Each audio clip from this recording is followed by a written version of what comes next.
In 603 BC, or about 600 years before Jesus Christ even arrived on the scene, one of the most staggering conversations in all of human history was recorded by Babylonian scribes and officially documented by Greek historians a few centuries later. This recorded conversation was between two people. One of the men involved was the king of the Babylonian Empire, King Nebudchanezzar. He'd assumed the throne of the world's then greatest empire after his father, King Nabopolassar's life came to a close in 605 BC. He ruled the Babylonian Empire from its capital city, Babylon, which can be found inside modern-day Iraq. Babylon was Earth's second of 6 great empires. Egypt was Earth's first. This was the empire responsible for the Hanging Gardens of Babylon. From this empire came what some people believe are myths and what others believe are factual history about the Sumerians, the Anunnaki, and the Tower of Babel. The other person involved in this conversation was an 18-year-old kid. From the mouth of one of these two men came information which would change the world in astonishing ways, and even in small ways too.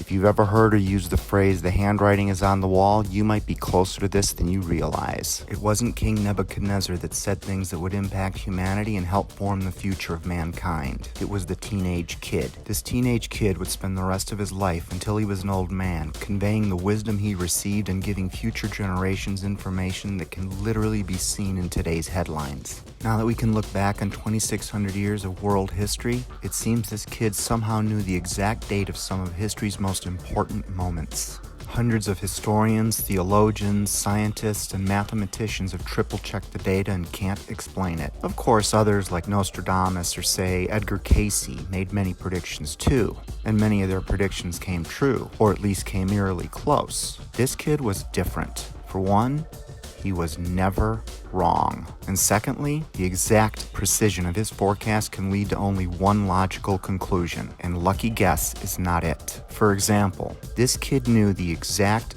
date Israel would be regathered as a nation. Scientists like Dr. Ken Johnson have broken it down so anyone can follow along. But the problem was never getting the horse to water. It was getting him to drink it. We're told the time of the second return of Israel. To see that, we have to convert the Jewish years to Roman years, or our calendar. Cyrus' decree was issued freeing the Jews and declaring that there would be a state of Israel to exist again. He did this, according to history, on August 3rd, 537 BC. This date, then, plus the 907,200 days, plus 1 year, going from BC to AD, brings us to May 14th, 1948.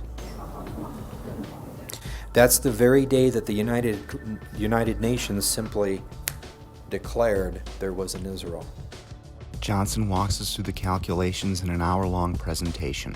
Anyone can follow the process to see how we know to add 907,200 days to the date of Persian King Cyrus's third decree on August 3rd, 537 BC, to arrive at May 14th, 1948. Getting one prediction right perfectly doesn't usually make someone like me a believer, but getting 500 right in a row changes things inside you that are difficult to verbalize.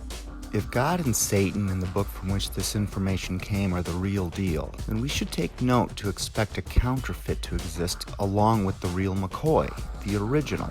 Perhaps that's what Nostradamus and Edgar Cayce are. Hard to identify counterfeits, because I found many errors in their work, but none that came from God's side of the equation.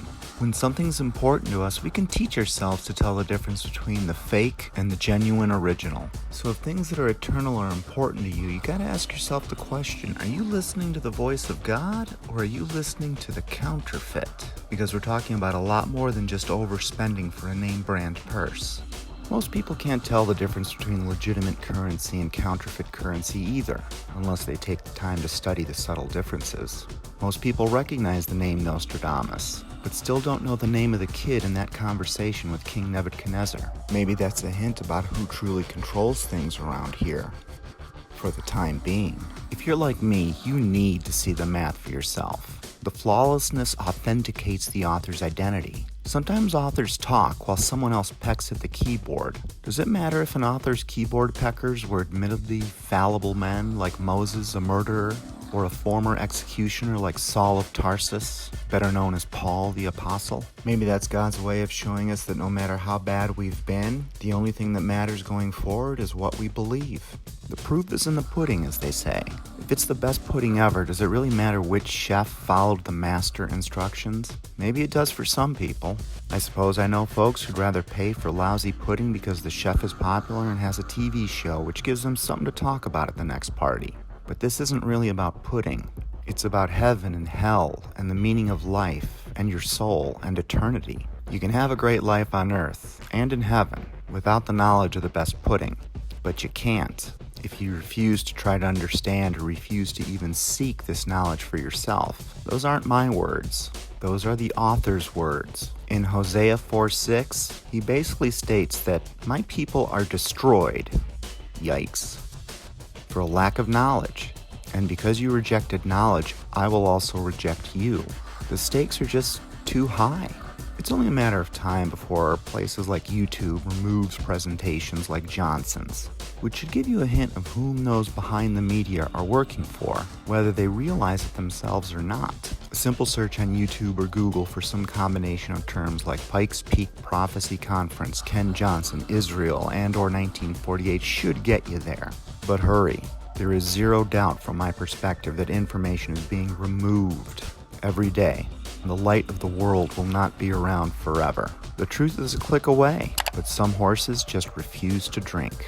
As the former CEO of several companies, including the one that brings you productions like this, I can tell you two things from personal experience. One, the only thing that could get me to exit the world where I was respected and take about a 99% pay cut to do things I knew nothing about would take a miracle, and personal certainty in the grand scheme of things that selling a widget wasn't as valuable as getting others to ask themselves questions like, do your beliefs determine what you know, or does what you know determine your beliefs? And the other thing I can tell you from personal experience is that the boss doesn't need to be in every employee's ear to get them to follow company policy. You may even disagree with some things your CEO does, but it doesn't keep you from continuing to work because we all need a paycheck. Why would the media be any different? I just needed to tell my senior staff, and that was it. And from there it would go to the division chiefs, then the department managers, and finally to each employee.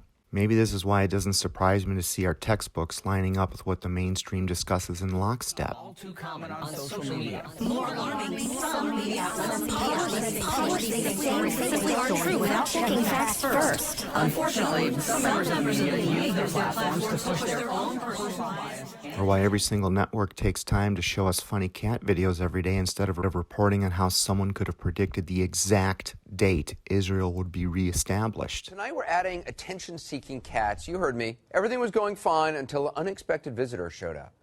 In a very appropriate fashion later today, I'm Nicole DiDonato, live in East Town, and those details coming up. That's a way to start a Thursday, Nicole. Oh my gosh, we heard that cat in the background. Yes. Why don't they tell us more about how the Euphrates River dried up in the year 2022 after several thousand years? It has now been confirmed that Euphrates River has finally dried up.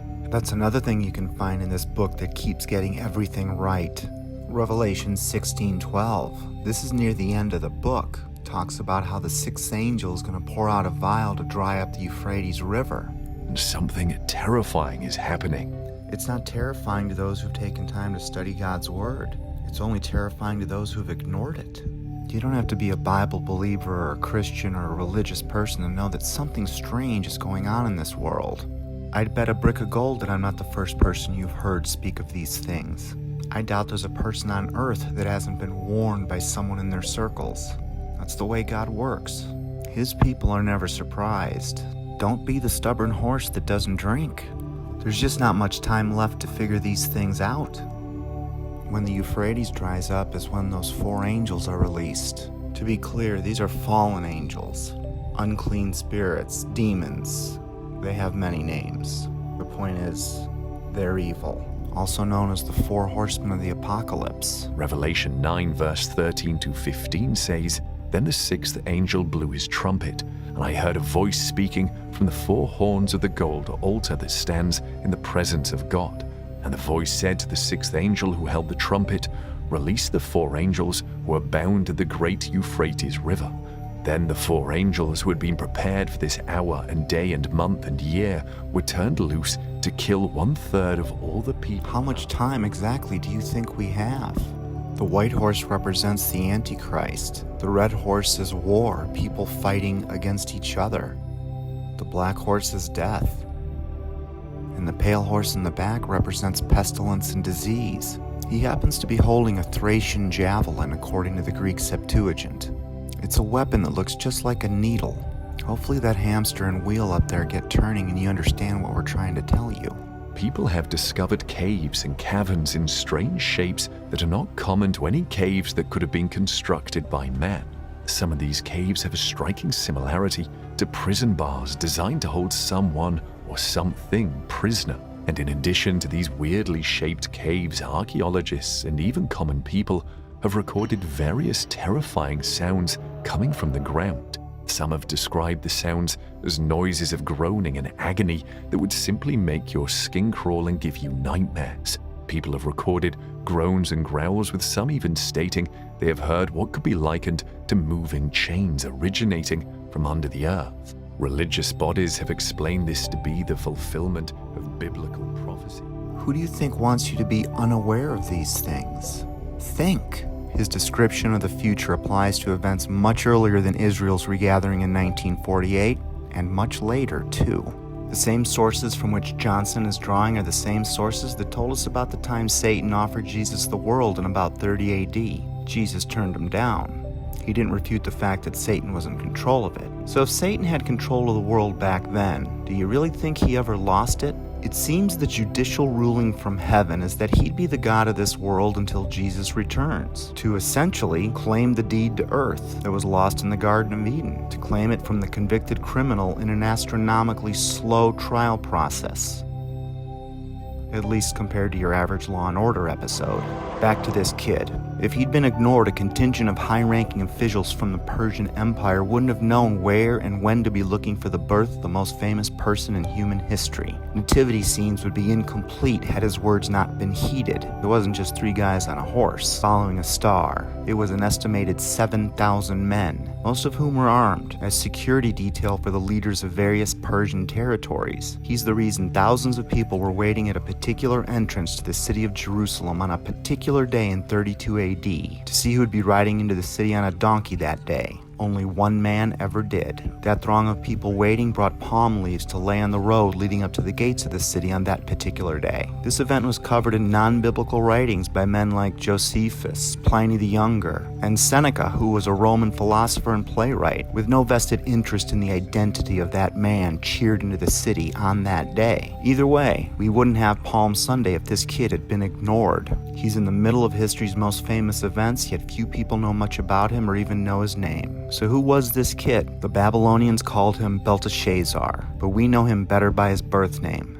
Daniel. Everything we've discussed is from the Book of Daniel, one of the 66 writings that make up the best-selling book in human history, the Bible. That the true identity of the author of the book is, in my opinion, without question. Did you notice we never discussed religion? Here's why. To paraphrase something else woven into the words God left for us, going to church can be a good thing, but that's not what gets someone into heaven. It's your beliefs, the ones that emanate from your knowledge, that's the key. Some folks think they're safe because they attend church once a week. Some folks stop going because it's a lousy church. Some even reject the original author's words, i.e. God's words, because their church's message or their pastor got some things wrong, or is just plain uninspiring and or doesn't move you. God warned about this too. Let me explain using a metaphor we can all understand. If you go see a Beatles cover band and the cover band puts on a lousy show, do you blame the Beatles? Do you rewrite history and reclassify the Beatles as fake musicians? Of course not. Yet how many of us do that exact thing by judging the original, whose words have been recorded for 2,000 plus years, by arguing against one, some, or all religions, which in this scenario represent thousands of cover bands? I'm not saying to renounce your religion or stop attending a church. Far from it. I'm merely suggesting what God suggested, which is to not judge his music by your favorite cover band, nor his pudding by the chef who mixed up your batch of pudding, nor his book by the character of the keyboard peckers he decided to use. Listen to the album for yourself and follow the recipe to a T. In other words, know the author by the words he left for us. Anything short of that is risking forever, in my humble opinion. We're going to be covering more from Daniel and the book of Daniel in future presentations. In the meantime, the point is to do your own homework and to start soon. Because if that 18-year-old kid continues to be right about everything, we don't have much time left to figure these things out. I know these things are hard to take in at first. It sure as hell was for me. I can't prove it, but I'd bet a second brick of gold that James A. Garfield, a former U.S. president, when he said the truth will set you free, but first it will make you miserable, I'm fairly certain he was talking about the Bible. In the next few presentations, we're going to be talking more about the book of Daniel and the Bible, and the fact that that book somehow predicted the future with total precision ahead of time. Of the 40 million or so books registered at the U.S. Library of Congress, it's the only book with that unique characteristic. So I'd start looking into that one if I were you. Like a Beatles song most of us know. Yesterday.